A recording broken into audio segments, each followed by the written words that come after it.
সকলেই এই সমস্যাগুলো সকলের কাছ থেকে চলে এসেছে। তা আমি মনে করি যে স্কুলের ভবনের বিষয়টা আমাদের প্রধান শিক্ষক মহোদয় আছেন, সরকারিভাবে ডিপার্টমেন্টালিভাবে আসতে হবে। এই স্কুলের অনেক সুনাম আছে, যেমন খানাইঘাট থানার মাঝে প্রথমে আমরা ধরা হইতো খানাইঘাট সরকারি উচ্চ বিদ্যালয়, আর সেকেন্ডারি যে স্কুলটাতে ধরা হইতো এই থানার মাঝে এটা হলো চড়িপাড়া উচ্চ বিদ্যালয়। এটা আজ তাই না, এটা যুগ যুগ ধরে এটা চলমান। এবং সম্পৃক্ত না করলে এই প্রতিষ্ঠানের সকল জঞ্জাল আমরা সরাতে পারবো না, এবং নতুন যারা প্রজন্ম আসবে তাদেরকে আমরা কাছে দায় হয়ে যাব। তো যা হোক, আপনারা ঈদ পুনর্মিলনী অনুষ্ঠান করা যায় কিনা, যেখানে সকল শিক্ষার্থী তার আবেগের কথা বলবে, শৈশবে ফিরে যাবে এবং স্কুলের যে সংকট আছে সেইগুলোর সাথে তারা হাত প্রসারিত করবে। এই যে প্রাক্তন ছাত্রছাত্রী যারা আছে সিনিয়র বেস থেকে উদ্যোগ নিবা, সবার সংশ্লিষ্ট করবা।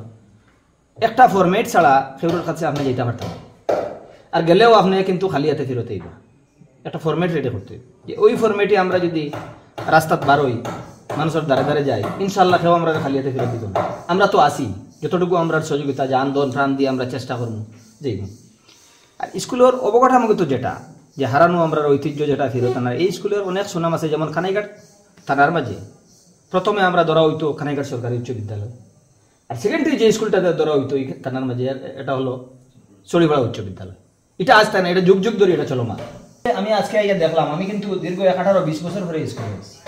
আমার যুগ নেই, বর্ষা হইলে আধা ঘন্টা বৃষ্টি হইলে আমার মনে হয় কয়েকটা রুম পানিয়ে তোলা যায়। এটা আমি মেম্বার সাহেবের আমি আহ্বান থাকতো, এটা আপনি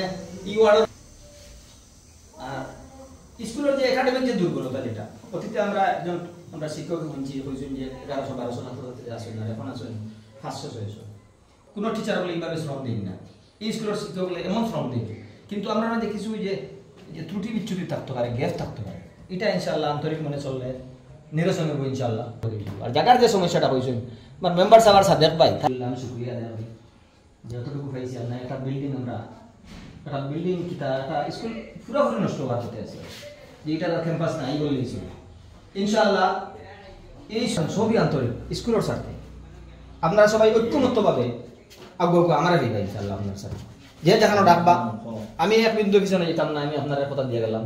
আমি একমত আপনার সাথে, এই স্কুলের উন্নয়নের সাথে একাডেমিক যে আগের হারানো ঐতিহ্য এটা ফিরিয়ে আনার সাথে স্কুলের ভবনের কথা, এরপরে জমি সংকট এবং সমাধানের কথা, এবং আর্থিকভাবে যে ফান্ডের স্কুলের যে ফান্ড শূন্যের পর্যায়ে, আর ছাত্রছাত্রীদের যে স্বল্পতার যে 4টা বিষয়। আমার ফখরুল ভাই আমার ক্লাসমেট, ফখরুল ভাই সুন্দরভাবে উপস্থাপন করেছেন, এবং সকলেই এই সমস্যাগুলো সকলের কাছ থেকে চলে এসেছে। তা আমি মনে করি যে স্কুলের ভবনের বিষয়টা আমাদের প্রধান শিক্ষক মহোদয় আছেন, সরকারিভাবে ডিপার্টমেন্টালিভাবে আসতে হবে। এখানে আমাদের মাধ্যমিক শিক্ষা অফিসার আছেন, ওনার সাথে প্রথম বসানো, আমি ইনশাল্লাহ বসার দরকার, বসে আমাদের মাধ্যমিক শিক্ষা অফিসারকে অবশ্যই ইনি মাঝে মধ্যে এসেছেন, ওনাকে এখানে পরিদর্শন করে স্কুলের সমস্যাগুলা ওনাকেও বোঝানো দরকার। কারণ জেলা হাই স্কুলের ভবন এসেছে, অন্যান্য স্কুলের ভবন গেছে, কিন্তু এখানে আসে নাই। আমি মনে করি অগ্রাধিকার ভিত্তিতে এই স্কুলে ভবন আসা সম্ভব, একটু যোগাযোগের মাধ্যমে করলে ইনশাল্লাহ পাওয়া যাবে। এতে আমি সহযোগিতা করবো, ফখরুল ভাই বলছেন সহযোগিতা করবেন, সকল অবস্থা আমরা সবার অবস্থানটা যদি সহযোগিতা করি, ইনশাল্লাহ স্কুলকে আমরা ডেভেলপ করতে পারবো। দ্বিতীয়ত হচ্ছে জমি সংক্রান্ত যে বিষয়ে, জায়গা কিনতে গিয়ে কিছু আর্থিক সংকটে স্কুল শেখ মেম্বার সাহেব আছেন, আমরা একটা অংশ আমাদের বরাদ্দ আসলে ইনশাল্লাহ আমরা এখানে চেষ্টা করবো একটা বরাদ্দ। আর স্কুলের এখানে এই স্কুলের প্রাক্তন ছাত্ররা শিক্ষক আছেন, চিকিৎসক আছেন, অ্যাডভোকেট আছেন, ম্যাজিস্ট্রেট আছেন, অধ্যাপক আছেন, বিভিন্ন সেক্টরে প্রতিষ্ঠিত আছেন, প্রবাসী আছেন। আমি মনে করি আগামী ঈদুল আজহারের সামনে রেখে আপনারা একটি আহ্বায়ক কমিটি করা দরকার। এদেরকে নিয়ে যে একটা প্রোগ্রাম করবে, প্রোগ্রামের জন্য একটি ছোট্ট একটা আহ্বায়ক কমিটি করা দরকার। এই আহ্বায়ক কমিটিতে আমাদের পরিষদের পক্ষ থেকে আমি মনে করি আমাদের শাইখ মেম্বার সাহেব আপনারা রাখতে পারেন, আমরাও একটা ভালো হবে। যেহেতু এই ওয়ার্ডের মেম্বারও তাই আছেন, আর আপনারা বা আর যারা আপনারা আলোচনা করে দিবেন। আর এই যোগাযোগের মাধ্যমে এবং প্রবাসে যারা আছেন, অনেকের ব্যক্তিগতভাবে যোগাযোগ আছে, আপনারা যোগাযোগ করবেন। সেখানে একটা ফিনান্স প্রয়োজন, এরপরে তারপর বিল্ডিং নেই, প্রয়োজনীয় যেগুলো আছে অকেজু, এরপরে সার্বিক পরিস্থিতি উন্নতিকরণের লক্ষ্যে অনেক ধরনের ইনভেস্ট দরকার। আপনারা এরপরে দেখলাম যে এটা যেহেতু পুরানো প্রতিষ্ঠান এবং সকলের সদিচ্ছা এবং সম্পৃক্ত না করলে এই প্রতিষ্ঠানের সকল জঞ্জাল আমরা সরাতে পারবো না এবং নতুন যারা প্রজন্ম আসবে তাদেরকে আমরা কাছে দায় হয়ে যাব। তো যা হোক, আপনাদের সহযোগিতা, আপনারা আমার আহ্বানে সাড়া দিয়েছেন এবং আসছেন। তো এখানে যে তখন গত এই রমজানে আমরা বিভিন্ন বেসের 14, 15, 16 কয়েকটা বেসের শিক্ষার্থীদের সাথে আমরা মত বিনিময় করছি। তারা তাদের বেসের প্রতিষ্ঠিত শিক্ষার্থীদেরকে বা পার্টিতে তারা ইফতার আহ্বান করতে, আমরাও সেখানে দাওয়াত পেতে উপস্থিত ছিলাম। তাদের কাছে আমার এই সমস্যার কথাগুলো অবহিত করছি।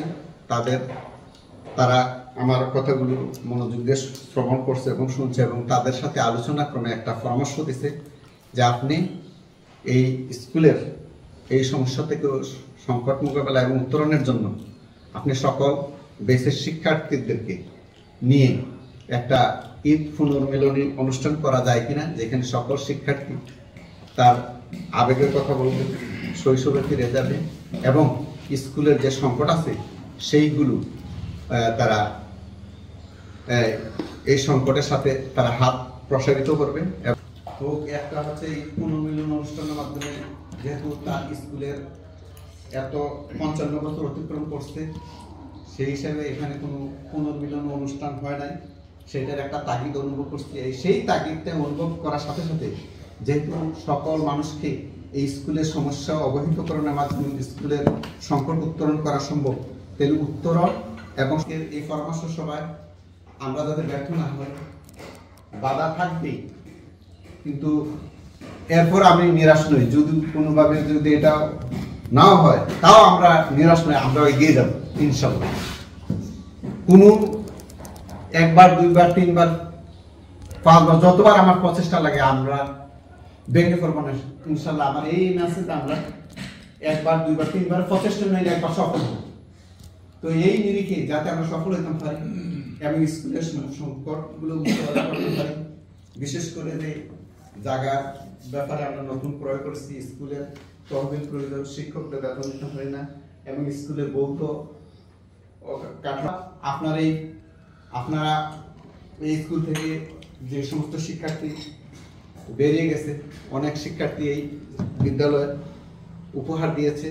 এর মধ্যে অনেক ইঞ্জিনিয়ার, ডাক্তার, জনপ্রতিনিধি, চেয়ারম্যান, অনেক সংস্কারক, অনেক বিশিষ্ট ব্যক্তিত্ব, ব্যবসায়ী, অনেক গুণী জ্ঞানীর উপহার দিয়েছে।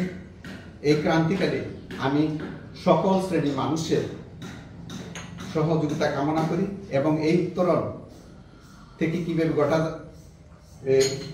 উত্তরণ এই সংকট কাটিয়ে কিভাবে আমরা উত্তরণ হইতে পারি, আপনারা সবাই পরামর্শ দিবেন। এবং ঈদুল আজহাকে কেন্দ্র করে যে একটা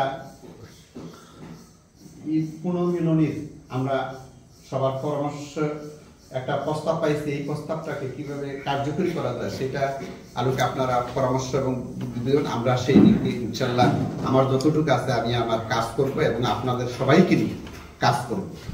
আমরা আমাদের যতটুকু তৌফিক থাকে, যতটুকু ইয়ে থাকে, সীমাবদ্ধ থাকবে, যেখানে সংকট আছে, সীমাবদ্ধতা আছে, তারপরে আমরা এগিয়ে যেতে হবে। আমরা তো ফিস টানলেই আমরা তৈরি হয়ে যাব, এই প্রতিষ্ঠানকে আমরা সামনে এগিয়ে নিয়ে যেতে পারবো।